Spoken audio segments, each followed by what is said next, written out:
Hey everybody!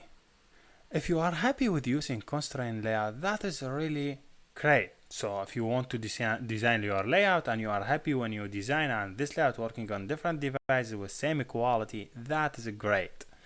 But you have to know this is not the end of the story. Constraint layout is something came stable with Android O.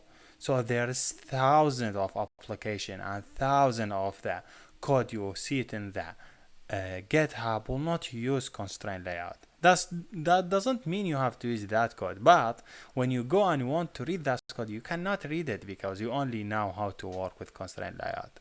For that reason, in this video and next upcoming videos, I will teach you some other layout like linear layout, relative layout, or what and other. So if you see here, we have something constraint layout and have one button. And if you see whatever we add, he will create it beautiful for us. But if you go to design, here we have constraint layout. Many code you will see they don't use constraint layout, they use relative layout. Okay, relative layout is totally different from constraint layout. If you see it here, I just want to change my layout here. If you see it, this is the button.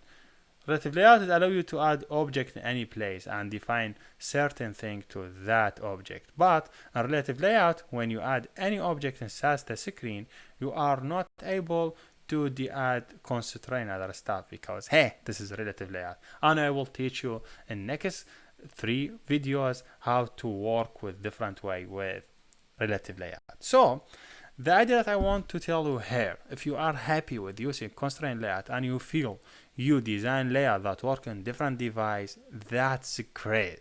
So don't think about next upcoming video how to design with them, but you have to study them because you will see a lot of code. You have to understand it.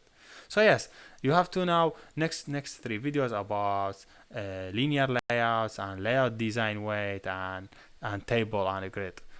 And just get overview how they work and how they design. And if you don't like them, just continue using constraint layout and you are still in right direction.